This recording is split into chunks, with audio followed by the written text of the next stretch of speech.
지난주에 이어서 동일한 본문으로 따라합시다. 은혜를 헛되이 받지 말라. 네, 은혜를 헛되이 받지 말라. 여러분, 자, 은혜. 우리 이은혜 어디 갔어? 이은혜. 은혜라는 말.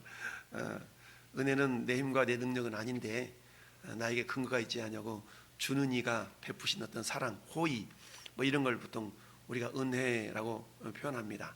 그래서 참 그 은혜, 우리가 성경에 달란트 비유, 누가복음 19장에 있는 문화 비유, 두 개의 비유는 장사하는 그런 비유인데요.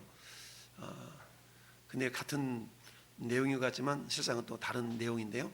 오늘 특별히 이 달란트 비유 가운데 우리가 오늘은 어떻게 우리가 묵상할 수가 있냐면 그 하나님의 은혜라는 얘기, 은혜. 자, 이런 겁니다. 제가 누구에게나 10,000원을 줬다 칩시다. 10,000원을 줬으면 3살짜리한테는 10,000원이 어떻게 들려 보일까요? 10,000원이 3살짜리한테는 아주 크게, 가치를 모르겠지만 10,000원, 1,000원 구별하셔도 되는 애들이 아마 크게 느껴질 수 있습니다. 근데 평상시에 내가 용돈을 씀씀이가 뭐 아주 커. 그 10,000원짜리는 그 사람의 크게 어떤 영향이 끼쳐지지 않는 그런 돈일 수가 있죠. 그렇지만은 정말 한 끼 먹기 힘든 그런 상황에 있는 사람들은 10,000원이라는 돈은 굉장히 클 겁니다. 동일한 10,000원이지만 어떤 사람한테는 이 10,000원의 가치가 굉장히 크게 여겨질 수가 있고, 어떤 사람한테는 10,000원의 가치가 굉장히 적게 여겨질 수가 있는 거죠. 그렇다면 이 달란트 비유는 어떻게 우리가 이해할 수가 있냐? 마치 그와 똑같습니다. 하나님은요, 하나님의 은혜는 우리가 말로 표현할 수가 다 없거든요. 말로 표현할 수가 없어. 그렇지만 어떤 사람은 오늘 말씀의 제목처럼 은혜로 여기면서, 야, 주님의 은혜가 참 크지. 그러면서 내 삶을 하나님의 은혜가 너무 감사해서. 근데 여러분, 은혜라는 말과 감사라는 단어가 같은 단어거든요. 실상은 같은 단어인데, 어쨌든 은혜가 너무 감사해서 우리가 감사하는 심령이 있는 반면에 은혜가 은혜인지 모르고 지잘난 맛에 사는 사람들도 있고 다양합니다. 그러면 오늘 본문을 통해서 우리가 연말 연시가 되면 정말 직분임명도 하고 연초에는 우리가 내 올해만큼은 이렇게 살아보리라 라는 그런 마음가짐과 다짐을 가지고 살아가지만 또 1월 지나 2월 지나면 우리 믿음들이 흐지부지 되는 그런 경우가 없지 않아 있죠. 그럼에도 불구하고 하나님께서는 오늘 본문을 통하여서, 야, 하나님은 우리에게 마치 장사꾼이 장사하는 것처럼, 여러분, 장사꾼의 목적은 뭡니까? 이익을 남기는 거잖아요. 이익을 남기는 거야. 여러분, 어떤 사람이 종업원을 두었는데 그 종업원이 맨날 사고만 치고 이익도 남기지 못하고 그렇다 그러면은 그 종업원은 잘리고 말죠. 잘려. 그렇죠. 해고당한다는 얘기입니다. 근데 어떤 종업원은 이렇게 고용을 했더니 아주 사장님한테 이익을 많이 남겨드리고 마치 자기 일처럼 막 이렇게 일하는 사람이 있거든요. 그 사람은 사장님이 없던 보너스도 더 줄 겁니다. 없던 보너스도 줄 거예요. 얼마 전에 이런 기사가 하나 있던데, 보니까 어떤 중소기업을 다니는 사람이 계약을 하고 들어갔는데 월급이 200만 원 정도로 계약을 하고 들어갔다는 거예요. 200만 원 정도. 근데 이 사람이 200만 원 정도 계약을 하고 들어갔는데 이 양반이 첫 달에 월급을 받았는데 395만 원인가 거의 400만 원을 받은 거예요. 깜짝 놀라가지고 사장님한테 가서 물었다는 거예요. 내가 이렇게 받을 그런 저격이 아닌데 왜 이렇게 많이 주셨냐고 그랬더니 이렇게 뭐라고 얘기냐면, 너는 요번 달에 그만큼 받을 자격이 있다 라고 하면서 그만큼 줬다는 거예요. 그 왜 그러냐 봤더니 그 회사에서 공장을 운영하는데 뭐가 이렇게 고장이 났나 봐. 근데 고장이 났는 얘가 공고 출신인데 뭔가 이렇게 판넬 있잖아요. 전기 판넬. 이걸 딱 열어보니까 이렇게만 고치면 될 것 같더라는 거야. 그래서 이렇게 고쳐가지고 공장이 잘 돌아간 거야. 근데 만약에 사람을 불렀더라면 그게 공장이 돌아가지 않는 그 기간 동안에 인건비 줘야지, 불러서 사람을 줘야지, 돌아가지 못하는 게 손해, 이런 부분들. 그리고는 또 어떻게 수도가 막혀가지고 이렇게 하는데 이걸 이렇게만 하면 될 것 같더래. 그래서 이렇게 해서 했더니 또 수도가 이렇게 되고, 이런 모습들을 다 지켜봤던 거죠. 그랬더니 그런 모습을 보고 사장님이 이 종업원은 비록 200만 원의 계약에 대해 돌았지만 이가 한 일은 충분히 이번 달에 395만 원을 받을 수 있는 그런 충분한 가치를 했기 때문에 그렇게 보너스를 줬다라고, 보너스가 이렇게 기록이 되어 있다라고 그리면서 그걸 이렇게 올렸던 내용을 제가 본 적이 있는데요. 하나님도 마찬가지죠. 하나님은 우리가 하나님 앞에 어떻게 하나님을 섬기느냐에 따라서, 하나님 우리를 사랑하시니까 당연히 사랑하시죠. 사랑하시니까 우리에게 많은 걸 주고 싶으시잖아요. 근데 하나님이 주시는 것은 너무너무 귀하기 때문에 너무너무 귀해. 그러니까 하나님의 것을 귀하게 여기는 자들에게 하나님 것을 주시는 거예요. 할렐루야. 여러분, 돼지한테는 진주 목걸이가 합당치 않잖아요. 돼지한테 합당한 건 뭐가 합당해요? 돼지한테는 그냥 꾸정말 한 바가지 주면 감사하지, 감사를 모르지만 하면 합당한 거죠. 진주 목걸이는 그 가치를 아는 사람에게, 아는 존재에게 진주 목걸이가 합당한 것이지, 여러분 돼지한테는 꾸정물을 한 바가지만 주면 되는 겁니다. 그렇지만 주인 입장에서 볼 때는 그 돼지도 귀하기는 귀하지. 그렇지만 돼지가 받아야 될 것은 그저 꾸정물이라는 얘기죠. 여러분, 하나님께서 전 여러분들을 마치 장사꾼처럼 우리에게 맡기시고 언젠가 다시 오실 날이 있는데, 근데 맡겼는데 어떤 사람은 5달란트, 어떤 사람은 2달란트, 어떤 사람은 1달란트라는 얘기죠. 근데 여러분, 이 달란트라는 그 양을 우리가 따져본다 그러면, 금으로 따진다 그러면 엄청난 양이라 그랬잖아요. 저게 금 1달란트가, 보통 1달란트가 30kg 이상 되거든요. 우리 돈으로 따져보니까 뭐 20몇 억씩 된다고 그랬어요. 22억쯤 된대. 20몇 억 된다는 거야. 그러면 어때요? 아무튼 수십억 내지는 수백억을 이렇게 해서 우리가 하나님이 주셨는데, 근데 실상 여러분 평생 일반 셀러리만 해가지고 평생 벌어가지고 뭐 5억, 3억, 10억 이렇게 번다는 건 거의 불가능하거든요. 특별한 은혜가 아니면. 그리고 아주 능력 있고 실력이 있어가지고 저기 뭐 삼성 가서 임원이나 해야 그래도 몇 억씩 이렇게 저금도 하고 저축도 하고 이렇게 살아가지, 보통 사람들은 그 정도의 어떤 분량을 이뤄낼 수가 없는 상황이죠. 그러면 이 부분을 하나님께서 전 여러분들의 인생에 장사하는 자가 되라, 장사하는 자가 되라 라고 했는데, 이 말은 지난주에 우리가 묵상했던 것처럼 하나님 우리에게 맡기시고 결산하신다, 맡기시고 결산하시는데, 근데 결산의 근거를 하나님이 말씀을 통해서 우리가 결산한다 그랬죠. 지난주 말씀이 그거였어요. 그 기간 동안 우리가 장사하는 거예요. 장사라는 것은 뭐냐, 마치 우리가 종업원이 되어서 사장님에게 이익을 남겨드려야 되겠다는 심정으로, 다른 말로 말하면 우리 하나님께 내가 어떤 존재가 되어야 되면 하나님께 유익한 존재가 되어야 돼요. 할렐루야. 따라서 하나님께 유익한 존재, 하나님께 유익한 존재야. 유익한 존재, 유익한 존재가 되어야 되는데, 근데 오늘 1달란트 받았던 자를 성경은 그게 세 가지로 이야기를 하고 있어요. 첫째 26절 보니까 악하다, 악하대. 둘째 게으르대. 셋째 30절 보니까 무익하다.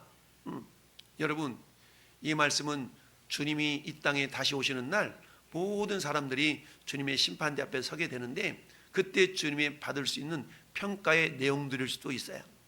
하나님이 그야말로 어떤 사람을 볼 때 악하다, 게으르다, 무익하다, 이런 사람은 어때요? 천국 백성이 아니라는 얘기죠, 결국은. 그래서 뭐예요? 바깥 어두운데 내어 쫓으라. 바깥 어두운 데라는 얘기는 천국이 아니라는 얘기 아니겠어요? 그러니까 하나님께서는 저나 여러분들에게 뭔가를 맡겨서 장사하기를 원하시는데, 근데 중요한 것은 어떤 사람한테는 5달란트, 어떤 사람은 2달란트, 어떤 사람은 1달란트를 맡겼다는 얘기입니다. 그런데 여러분, 이것을 뒤져보는 거 생각해 보니까 하나님이 주신 모든 것들은 전부 다 귀한 거예요. 귀한 건데 주는 자 입장이 아니라 받는 자 입장에서 바라보니까 어떤 사람은 하나님이 주신 것을 5달란트와 같은 그런 분량으로 받아들이는 사람이 있더라는 겁니다. 어떤 사람은 2달란트 분량으로 받아들이는 사람이 있더라는 거죠. 어떤 사람은 그냥 1달란트로 받아들이는 사람이 있는데, 근데 그 1달란트도 엄청난 양임에도 불구하고 1달란트는 다른 말로 말하면 마지못해 받아들인다는 얘기죠. 마지못해 받아들여. 오늘 여러분들이 직분과 사명을 이렇게 임명할 때도 그런 사람이 있으시거든요. 마지못해 어쩔 수 없이 받아들일 수 있는 사람이 있다는 얘기죠. 그런데 5달란트와 2달란트 받았던 사람은 이것을 그저 받지 않냐고, 나에게 이렇게 엄청난 것을 주시다니 라고 즉각적인 반응이 나타났어요. 즉각적인 반응이 나타났어요. 바로 가서 16절 말씀 보니까 바로 갔다고 그랬거든요. 즉각적인 반응이 나타났다는 얘기입니다. 생각해 보니까 고맙네, 이게 아니에요. 받는 순간 너무 감사한 거예요. 할렐루야. 받는 순간 너무 기쁜 거예요. 할렐루야. 네, 이런 거거든요. 집에 돌아 생각해 보니까 뭐 고맙기는 한데 이게 아니고 받는 순간 감사함으로 최선을 다해서 이걸 남겨 들었다라는 얘기입니다. 따라서 달란트 비유는 또 다른 말로 표현한다 그러면 따라합시다. 은혜의 분량. 여러분 고린도 후서 6장 1절 2절을 자주 인용하지 않습니까? 우리가 하나님과 함께 일을 하는 자로서 너희를 권하노니 하나님의 은혜를 받을 때에 뭐하지 말아라? 헛되게 받지 말아라. 하나님의 은혜를 헛되게 받지 말라는 얘기입니다. 그러면 하나님의 은혜를 헛되게 받지 말라는 얘기는 오늘 본문 속에서 하나님의 은혜를 헛되게 받지 않는 사람은 우리가 보는 것처럼 5달란트 받은 자나 2달란트 받은 자를 우리는 하나님의 은혜를 헛되게 받지 않은 사람이다라고 우리가 볼 수가 있어요. 그만큼 뭐예요? 귀하게 여겼다는 얘기입니다. 그와 반면에 하나님의 은혜를 헛되게 받았다는 얘기는 1달란트 받은 자와 같이 그 받았던 것을 어때요? 그냥 묻어두었다는 얘기죠. 묻어두었다는 얘기는 뭐겠습니까? 그냥 나한테 별 유익한 것도 없어. 묻어두었다는 얘기는 책임을 다하지 않았다, 그걸 가지고 활용하지 않았다, 이런 거 아니겠습니까? 이런 모습을 우리 하나님이 바라보시고 무익하다, 악하다, 게으르다 라는 말로 표현했다는 얘기입니다. 그렇다면 오늘 본문 하나님의 은혜라는 것을 여러분은 어느 정도, 여러분 하나님의 은혜는 무한한 거거든요. 하나님의 은혜는 무한해. 그 무한한 은혜예요. 근데 여러분이 생각할 때 나는 5달란트만큼 은혜를 받은 것 같아, 나는 은혜를 2달란트만큼 받은 것 같아, 나는 은혜를 1달란트만큼 받은 것 같아. 근데 1달란트도 귀한 것이지만 그 1달란트만큼의 은혜를 은혜로 여기지 않은 거예요. 그러니까 그냥 묻어두었다는 얘기입니다. 그렇다면 오늘 본문 속에서 저는 여러분들이 과연 내가 받은 그 은혜가 얼마나 되는가, 받았던 은혜는 뭔가, 내가 받은 은혜가 있다는 얘기죠. 5달란트, 2달란트, 1달란트 받았지만 그렇다면 우리가 알기 쉽게 내가 받은 은혜는 뭐냐? 받은 은혜는 첫 번째 따라합시다. 택하심. 그렇습니다. 내가 무엇이 은혜냐는 얘기죠. 뭐가 은혜인데? 은혜라는 것은요, 내 힘과 내 능력으로 뭔가를 이뤄내지 아니하고 주시는 이에 의해서 나에게 부여된 그런 것을 우리는 은혜라고 말할 수가 있어요. 할렐루야. 그러니까 내가 뭐가 은혜인데, 그 은혜라는 것은 다른 말로 말하면 하나님이 나를 선택해 주셨다는 겁니다. 여러분, 택하심이 은혜예요. 신명기 7장은 이스라엘 백성들이 이제 광야 40년을 거쳐서 저 모압 평지에 서 있을 때에 모세가 최고급 2세대와 그리고 20세 이하 되었던 이 자녀들이 장성한 그 대상들을 향해서 모세가 설교한 내용이 신명기인데요, 신명기서 7장에서 그렇게 얘기합니다. 얘들아, 하나님께 너희를 택하신 이유가 뭔지 아냐? 너희가 잘났기 때문? 아니야. 너희가 숫자가 많아서? 아니야. 하나님께서 너희를 택하신 까닭이 있는데 그는 크게 원인이 2가지래요. 첫 번째, 따라서 너희를 사랑하심을 인하여. 사랑해서. 두 번째, 하나님의 언약 때문에. 이처럼 하나님의 약속 때문에, 하나님이 사랑하신 것 때문에 너희를 선택했다는 거죠. 인간적으로 본다면 볼품이 없어. 모든 민족 중에 가장 작은 민족인데 내가 굳이 너희를 왜 선택했는지 아냐? 너희를 사랑하기 때문이야. 할렐루야. 너희를 사랑하기 때문이라는 얘기죠. 근데 거꾸로 뒤집어 놓고 말하면, 그럼 이스라엘 백성들은 그 하나님의 사랑을 사랑으로 여겼냐는 얘기죠. 그 하나님의 사랑을 날 사랑해 주시네 라고 여겼냐는 얘기예요. 그리고 하나님께서 언약 때문에 그들을 구원해 주셨는데, 택해 주셨는데 그 택하심을 믿으면서 나를 이렇게 택해 주시다니 너무 감사하네, 이랬냐는 얘기죠. 근데 이스라엘 백성은 그렇지 않았다는 얘기입니다. 그렇지 않았어요. 사도 바울은요, 에베소서 1장에 그렇게 말씀하고 있어요. 우리를 하나님 택하심이 따릅시다. 창세전에 택했다는 거죠. 여러분, 언어적으로 논리적으로 맞지 않는 말이거든요. 창세전 내가 있기도 전인데 어떻게 나를 택해? 근데 성경 그렇게 말씀해요. 그만큼 하나님은 나를 잘 아신다는 얘기입니다. 할렐루야. 이처럼 하나님이 우리를 택하심이 은혜인 줄 믿습니다. 여러분 이 자리에 있다는 얘기는 하나님 택했다는 거예요. 하나님 택하시고 여러분 발걸음을 인도하지 않으면 여러분 이 자리에 있을 수가 없어요. 내가 목사님 얼굴 봐서 나가줘야지. 아니요. 여러분 이 자리에 있다는 그 자체만으로 하나님이 택함 받았다는 얘기입니다. 할렐루야. 이것만 우리는 감사할 수 있어야 된다는 얘기죠. 여러분이 이 자리에 있는 거 감사한가요? 이 자리에 지금 예배 드리고 있는 게 좀 감사가 좀 느껴져요? 아니면 당연한 것 같아요? 이 자리에 있는 것 자체가 감사라니까요. 왜? 그게 은혜니까. 할렐루야. 네. 이 자리에 있는 것 자체가 은혜요 감사라는 사실입니다. 두 번째는 우리가 뭐가 은혜냐? 따라합시다. 구원하심. 우리를 구원하심이 은혜예요. 구원하심이. 할렐루야. 여러분, 구원하심이 은혜예요. 사무엘하 9장에 보면 누가 나오냐면, 사무엘하 9장에는 여러분, 이제 사울왕이 하나님께 버림받잖아요. 이스라엘의 첫 번째 왕이었던 사울왕이 하나님께 버림을 받아. 근데 사울왕 가운데 정말 다윗과 친구 먹었던, 다윗과 아주 친구 먹었던 그런 아들이 있었잖아요. 그 아들이 누구예요? 요나단이. 그런데 아버지 사울왕이 잘못해가지고 요나단도 전쟁터 나가도 죽고 사울왕도 죽고 다 죽잖아요. 근데 이 요나단한테 아들이 있었어. 아들이 있었는데 그 아들이 이름이 무비보셋이야. 아들이 있었는데 무비보셋이야. 근데 이 무비보셋인데 다리를 쩔었어. 다리를 절은 거야. 절름발이야. 유모가 데리고 도망가다가 넘어져가지고 하면서 다리가 절게 됐어. 그러니 이제 사울왕은 물러가고 다윗이 왕이 됐잖아요. 그러니까 얼마나 조심조심 하겠어요? 왜? 자기 아버지 잘못으로 왕위가 폐회지가 되어지고 다윗이 왕이 됐으니까 이제 여차하면 때 다 시족을 멸하는 그런 어떤 두려움 속에 살지 않았겠어요? 그랬던 무비보셋을 다윗이 불러요. 불렀더니 다윗이 무비보셋이 벌벌 떨면서 나가는 거야. 그런데 다윗이 위로를 해주는데 뭐라고 위로해 주냐? 야, 걱정 마라. 내가 너가 아버지 요나단, 너희 할아버지 사울을 통해서 내가 받은 은혜가 너무 크다. 그 은혜를 내가 너한테 좀 갚으려고 그러니까 너 걱정 마라. 너 내 상에서 먹고 마시고 그렇게 살자 라고 하면서 아버지 할아버지가 남겼던 유산을 다 무비보셋에게 물려줘요. 네가 가져라라고 다 주어요. 그랬더니 무비보셋이 감격해가지고 어떻게 개 같은 나를 돌아보시나이까 이렇게 막 그런 막 고백을 하는 내용이 나와요. 이게 뭐예요? 나는 감당할 수가 없는데 사랑을 받으니까 너무 죄송스러운 거야. 이걸 뭐라 그런다고? 이걸 은혜라고 그래. 은혜. 여러분, 이처럼 그렇지 않으면 그냥 죽었을 텐데 그런 자리부터 이렇게 건져내준 다윗 왕을 향한 너무너무 감사함이 있었던 겁니다. 이게 은혜라는 겁니다. 에베소서 2장 8절을 보니까 여러분 따라합시다. 너희가 그 은혜를 인하여 믿음으로 말미암아 구원을 얻었나니 이것이 너희에게서 난 것이 아니요 하나님의 선물이라. 하나님의 선물이래. 이것이 너희에게 난 것이 하나님의 선물. 선물이라는 건 다른 말로 말하면 은혜라는 얘기. 은혜. 할렐루야. 은혜라는 거야. 그러면서 행위에서 난 것이 아니니, 행위에서 났다는 얘기는 내가 열심히 주일 지켰고 전도 많이 했고 11조 드리고 이렇게 했더니 내가 구원받았어, 이게 아니라는 얘기죠. 그건 결과론적인 것이지 하나님의 은혜로 우리가 구원을 받았다는 얘기입니다. 할렐루야. 은혜가 뭐냐? 첫째는 우리를 선택함이 은혜요. 두 번째는 하나님께 우리를 구원하심이 은혜예요. 할렐루야. 여러분 구원 받았나요? 구원 받았다는 얘기는 내가 하나님의 자녀 됐다는 얘기입니다. 할렐루야. 구원 받았다는 얘기죠. 이게 하나님 은혜라는 얘기입니다.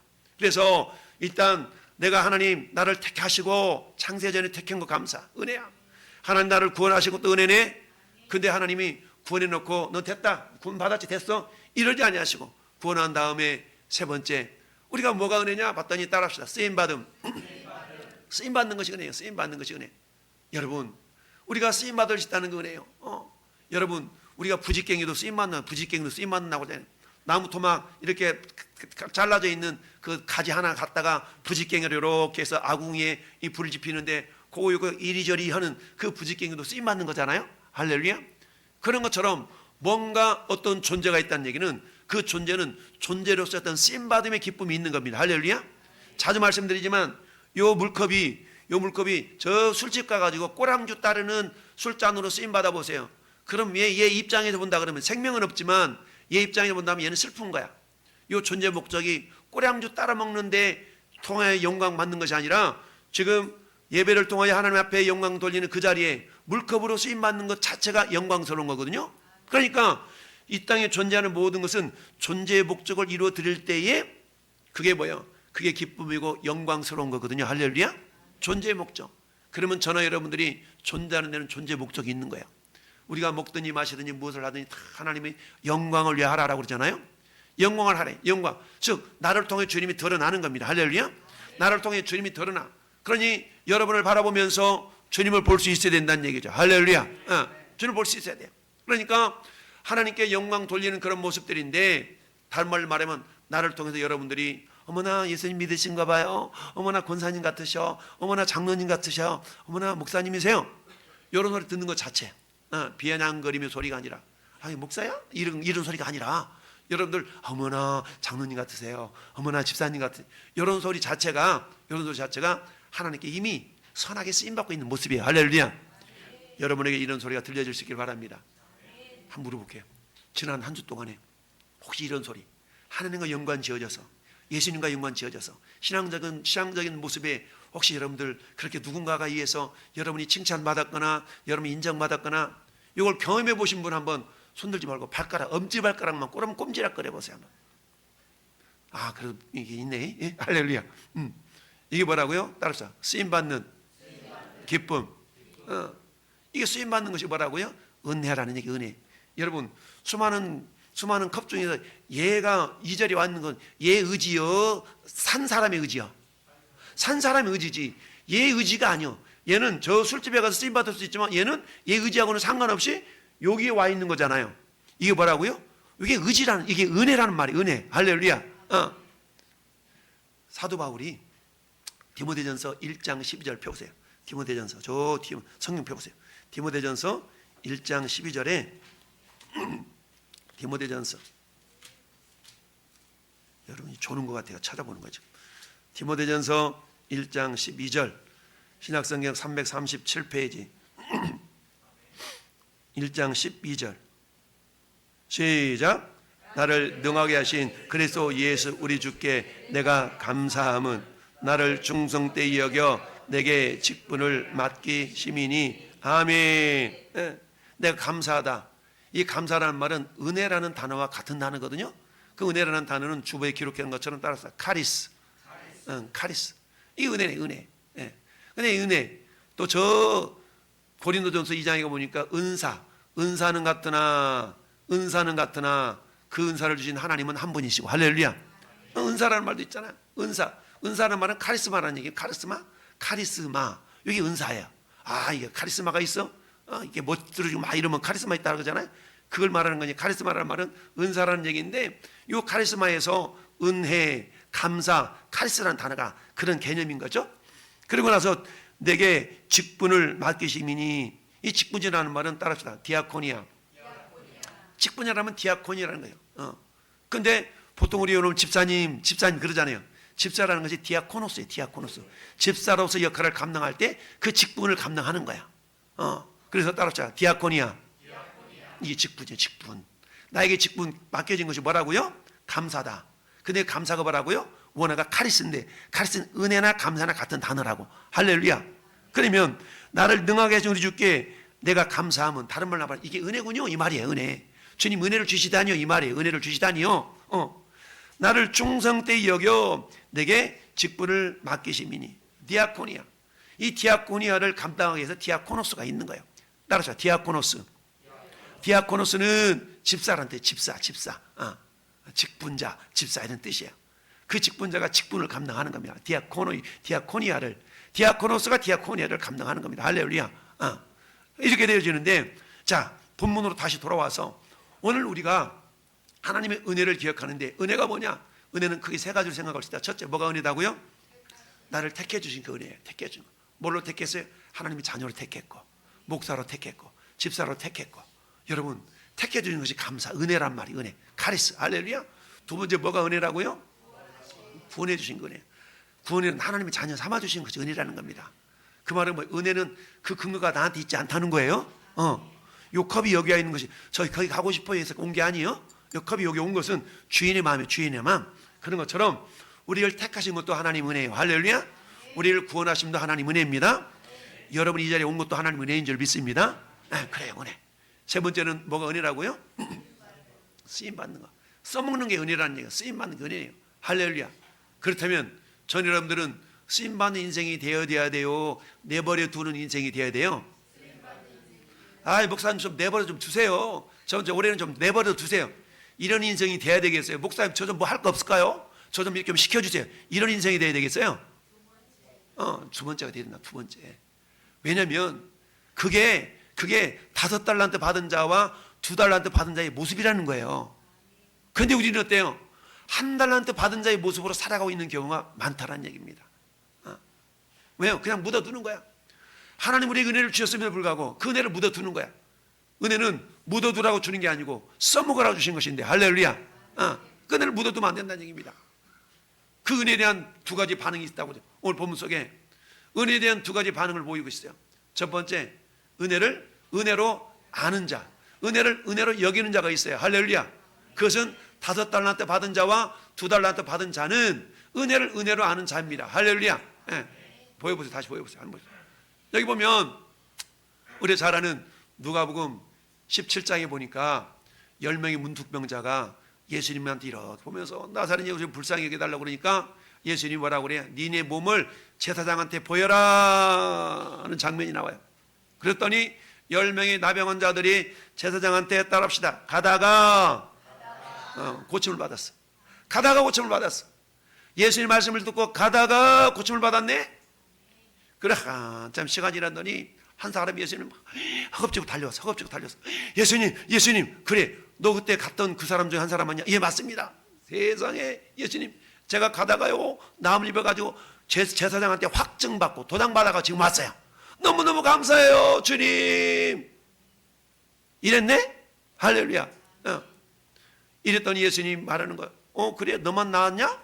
나머지 9은 어디 있냐? 9명도 다 낫지 않았냐? 라고 물어보는 거예요. 9명은 어디 있냐? 그러면서 이 한 사람만 사마리아인이더라. 이 한 사람은 어찌 감사하고 있느냐? 이 한 사람은 왜 감사하냐? 이렇게 표현하고 있습니다. 이게 뭐예요? 은혜 받은 자에 대한 합당한 반응, 은혜에 대한 합당한 반응을 보이고 있는 사람이 있어요. 할렐루야. 두 번째는 어떻게 반응을 보이는 사람이 있느냐? 봤더니 여러분 시편 116편 12절 14절 말씀에 우리 감사헌금 뭉태에 적혀져 있는 말씀 주소야. 여러분 이렇게 고백합니다. 내게 주신 모든 은혜를 내가 여호와께 무엇으로 보답할까? 은혜를 아는 자죠. 무엇으로 보답할까? 내가 구원의 잔을 들고 여호와의 이름을 부르며, 오늘날 표현하면 주님, 예수님, 하나님 이름을 부르며 여호와의 모든 백성 앞에서 나는 나의 서원을 여호와께 갚으리로다. 나의 서원을 갚는데, 이 말은 은혜를 받으면 여러분이 뭔가를 하고 싶어지거든요. 은혜 받은 사람의 특징이 뭐냐면 내가 그 은혜를 가만히 있으면 안 될 것 같아. 그래서 뭔가 하고 싶은 마음이 있어. 근데 그 마음이 사그라들어져. 그 마음이라는 것은 항상 식게 돼 있어. 그러니까 그 식어지지 않도록 식어진 마음을 다시 돌이키는 방법 중에 한 가지가 뭐냐면 사람들 앞에 내뱉는 거야. 집사님, 저 이번에 하나님 주신 은혜가 너무 감사해가지고요, 저 이번에 전도자로 좀 같이 할게요. 저 이번에는 1년 동안 전도할게요. 막 말을 내뱉는 거야. 그럼 내뱉으면 첫째, 따라합시다. 하나님이 들으신다. 둘째, 마귀가 듣는다. 셋째, 나도 듣는다. 넷째, 너도 듣는다. 그럼 어떤 현상이 나타나냐면 하나님은요, 민수기 14장 28절에 너희 말이 내 귀에 들린 대로 내가 너희에게 행하리라. 하나님 우리가 믿음으로 고백하면 그 말을 우리 하나님이 붙들어 주셔요. 붙들어 주죠. 할렐루야. 천사들을 동원해서 막 이끌어 주셔. 그러니까 우리가 믿음으로 선포하는 건 너무너무 중요해요. 서원을 갚으리라 라고 하나님 백성들 앞에 말해버리는데, 말해버려. 우리 이번에 이거 좀 이렇게 합시다. 싫어, 됐어. 나는 생각해보고. 그러지 말고 막 쏟아붓는 거야. 할렐루야. 왜? 은혜로 택함받고 은혜로 구원받고 은혜로 맡겨졌는데 그 내 능력이 아닌 것을 여러분 몰라. 근데 여러분 능력을 하려고 그러거든. 그게 아니라니까. 하나님께서 예하는 순간에 능력도 임하는 거예요. 할렐루야. 네. 예할 때 능력이 임하는 것이지. 여러분 우리 광임 우리 권찰님 아들내미가 지석인데, 지석이가 태권도 선수잖아요. 태권도 선수인데 아무리 선수라도 선발이 되어져야 훈련소에 가서 빡시게 훈련을 해. 선발 안 받아봐. 혼자 훈련하는 것은 한계가 있어. 선수로 선발이 되어져야만이 훈련소에 가서 체계적으로 효율적으로 훈련을 받아요. 그러면 어때? 똑같이 실력이 있는 것 같지만 체계적으로 훈련을 받는 사람하고 지 혼자 훈련하는 사람하고는 결과가 다를 수가 있어요. 맞나요? 저 권찰님? 그렇죠? 그렇다 그래. 네. 마찬가지야. 우리가 하나님께 쓰임을 받음에 있어서도 마찬가지. 저는 그냥 꼭 그렇게 해야 되나, 조용히 그냥 뒤에서 이렇게 할게요. 이런 거 하고 주님 저도 한번 해볼게요 하고 직분 받아서 하는 거하고는 내용이 다르다니까. 할렐루야. 그런 비밀이 있어요. 아무튼 간에 그런 게 있어요.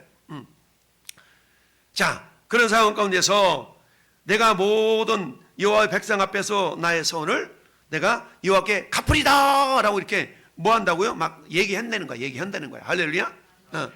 그러면 하나님께서 그렇게 말할 때 뭐예요? 그 말을 들으시고, 하나님 들으시고는 그에게 능력 주시고, 마귀가 듣고는 방해를 하는데, 방해하는 것을 집사님 나 요즘 이렇게 힘들어, 좀 나 좀 같이 기도해줘.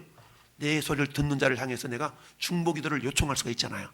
기도하면 하나님 들으시고, 또 천군천사 통해서 환경을 통해 하나님이 역사하시는 걸 믿습니다. 네. 이렇게 하시는 겁니다.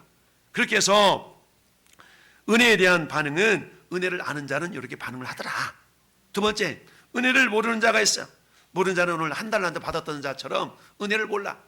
여러분, 역대하 32장에는 어떤 내용이 나오냐면, 이스라엘 나라 남북 분단된 가운데 남쪽에 20명의 왕이 있었는데 20명의 왕 가운데 가장 하나님 보실 때 칭찬받았던 왕이 2명 있다고 그랬죠? 첫째가 누구? 다윗 빼고, 다윗 후대로 분단된 이후에 2명 있다고 그랬어. 히스기야, 또 한 사람 요시야. 할렐루야. 히스기야, 요시야가 하나님께 칭찬받은 왕이야. 칭찬받았던 왕이야. 근데 그랬던 왕들도 히스기야가 하나님께 책망받을 때가 있었어. 어떨 때 책망받았냐면, 하나님이 병을 고쳐주고 15년을 연장시켜 주잖아요. 그랬더니 그 재산을 자기는 가지고 있는 모든 것들을 막 바벨론 하신 날에 다 보여주잖아. 나 이렇게 고침받았고 우리나라 이처럼 강해 막 보여주잖아요. 근데 그 모습을 보고 이사야가 와서 책망하잖아. 책망해. 참, 왜 보여줬습니까? 막 책망하면서 하나님이 하시는 말씀이 어떤 말씀이냐. 역대하 32장 24절 이렇게 얘기해 있어요. 그때 히스기야가 병들어 죽게 되었으므로 여호와께 기도하매 여호와께서 그에게 대답하시고 이적을 보이셨으나 히스기야 마음이 따랐어요. 교만하여 그 받은 은혜를 보답지 아니하므로 진노가 그와 유다 예루살렘에 내리게 되었더라. 죽었다 살아난 것은 은혜예요. 은혜가 아니요. 엄청난 은혜죠. 죽을 병에 걸렸는데 하나님 살려줘봐. 엄청난 은혜잖아요. 근데 그 은혜를 뭐 했다? 은혜에 보답하지 않았다는 거죠. 은혜 보답하지 않았어. 근데 보답하지 않은 것을 성경은 교만이라고 얘기해. 교만. 오늘 한 달 나트 받은 사람이 땅에 묻어둔 사건은 2글자로 뭐라고 이게? 교만이라는 얘기예요. 교만. 은혜를 은혜로 여기지 않는 것은 교만이라는 거예요. 왜 교만으로 여길까요? 내가 그럴 만한 자격이 있거든. 이래봬도 내가 그럴 만한 자격이 있기 때문에 나한테 그렇게 주어진 거지 라고 근거를 자기한테 돌리는 거예요. 이래봐 내가 이러지. 신명기 8장에 가니까 하나님이 그렇게 말씀하셔요. 야, 너희들 예루살렘에 들어가서 저 가나안 땅에 들어가거들랑 너희들이 집을 짓고 풍성하게 되고 농사 지으면 잘 되고 또 자식 새끼들이 잘 되고 짐승 새끼들이 막 풍성해지고 이러잖아. 그때 하나님을 잊어버리지 않도록 해라. 근데 너희들이 내 힘으로 이걸 얻었다 말할 것이라. 내 힘이지 내 능력이지 그렇게 말할 것이라는 거예요. 그러면서 하시는 말씀이 그런데 생각해봐라. 너희의 재물을 얻을 능력을 누가 줬냐? 이렇게 말씀하셔요. 할렐루야. 이런 것처럼 히스기야가 낳았고 부강하게 된 것은 하나님 은혜잖아요. 근데 은혜를 망각하고 뭐 했다고요? 교만해서 은혜에 그 하나님 은혜에 받은 은혜를 보답하지 아니함으로 진노가 임했대. 은혜는요 얘기했잖아요. 따라서 은혜는 가불된 빚. 빚은 갚아야 돼요? 갚아야 돼요? 은혜는 가불된 빚이에요. 빚. 여러분 월급에서 갚으라고 나서 어떻게 여러분 일 안 하고 도망가면 그 빚 되는 거예요? 월급에 갚으라면 갚으란 만큼 일을 해줘야 돼. 할렐루야? 자, 은혜를 모르는 자 그랬다는 얘기입니다. 우리가 은혜를 몰라서 천사가 마귀 된 사건 알잖아요. 여러분 마귀가 왜 마귀가 됐어요? 원래 천사 장이었어. 하나님 앞에 이쁨도 받았어.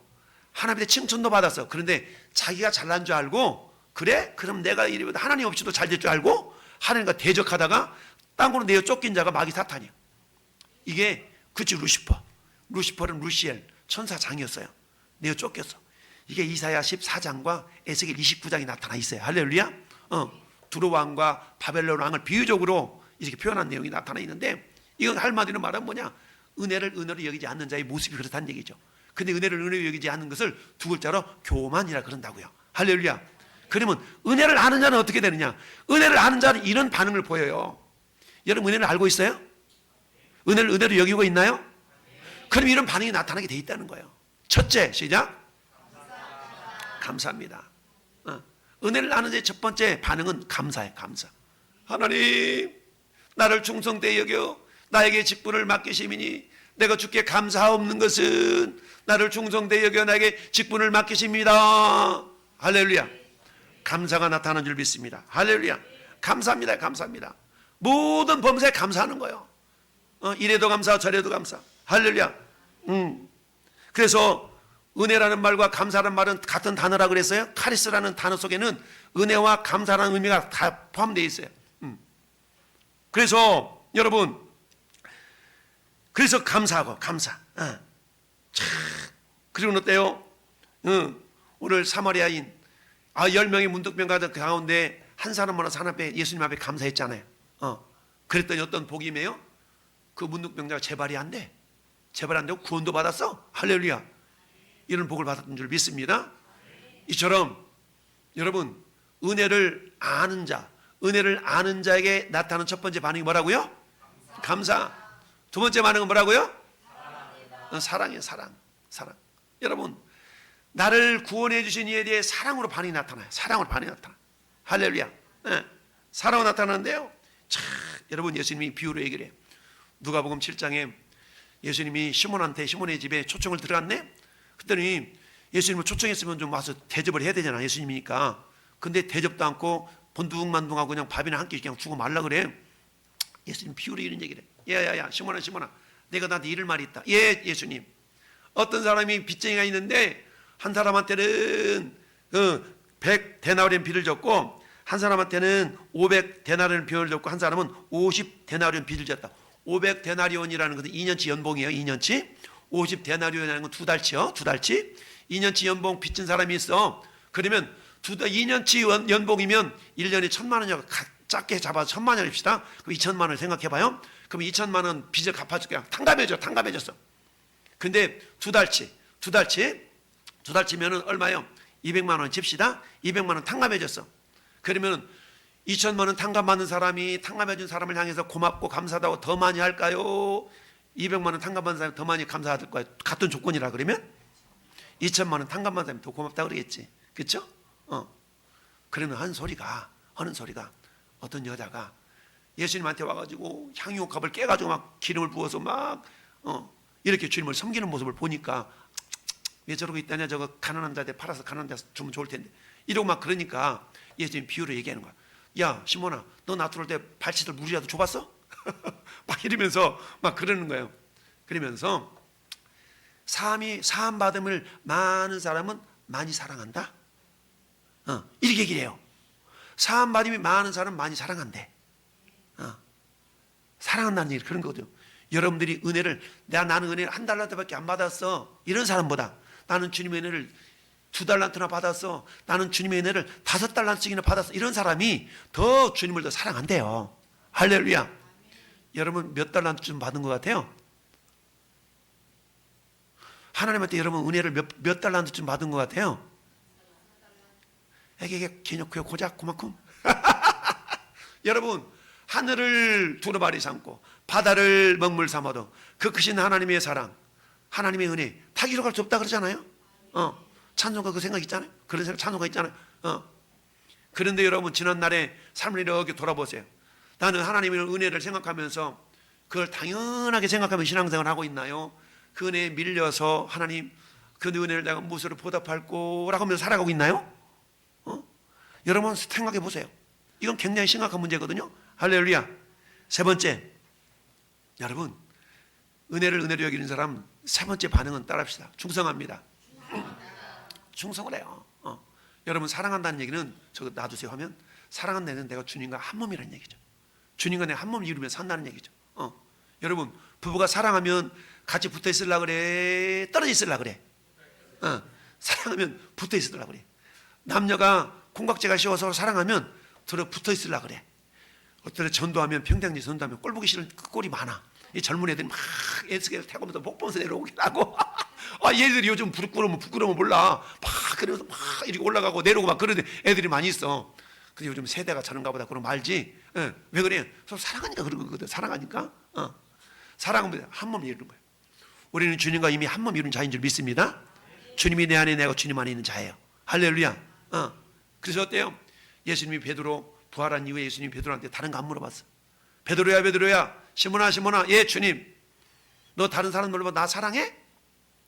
너 엄마가 좋아, 아빠가 좋아? 물어보잖아. 엄마만큼 사랑해? 그럼 애들이 뭐라고 얘기합니까? 하늘만큼 땅만큼 이러잖아요. 예수님이 베드로한테 다른 거 안 물어봤어. 야, 너 내 직분 잘 감당할 수 있겠어? 이거 안 물어봤어. 너 이번에 집사 주면 너 잘할래? 그런 거 안 물어봤어. 주님은 이거 물어봤어. 너 나 사랑하냐? 너 나 사랑하냐? 이거 한 가지밖에 안 물어봤어요. 할렐루야. 그리고는 직분을 줬어요. 여러분, 주님 사랑하십니까? 주님 사랑하세요? 그럼 다 직분자예요. 그러면 할렐루야. 다 직분자야. 다른 거 안 물어봤어. 충성합니다. 충성. 사람이 마땅히 우리를 그리스도 일꾼이요 하나님 비밀을 맡은 자들 여길지다. 근데 맡은 자에게 필요한 것이 많지만 첫 번째 우선은 충성이래. 충성. 근데 왜 충성이 되는 줄 아세요?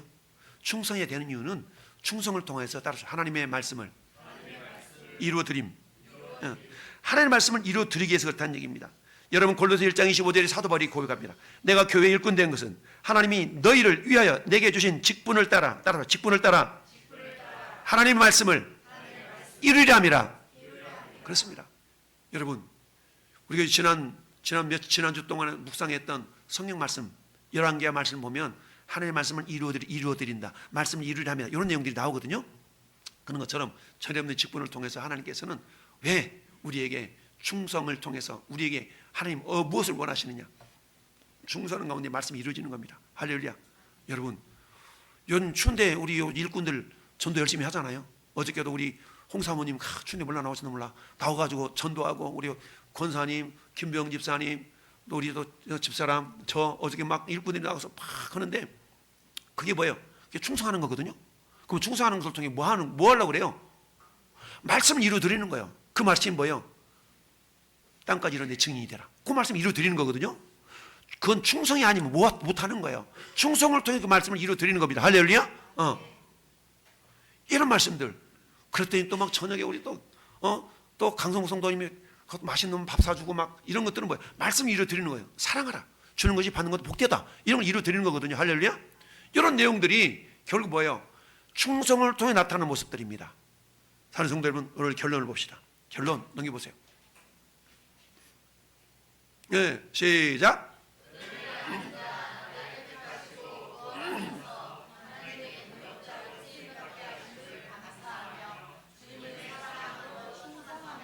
아멘.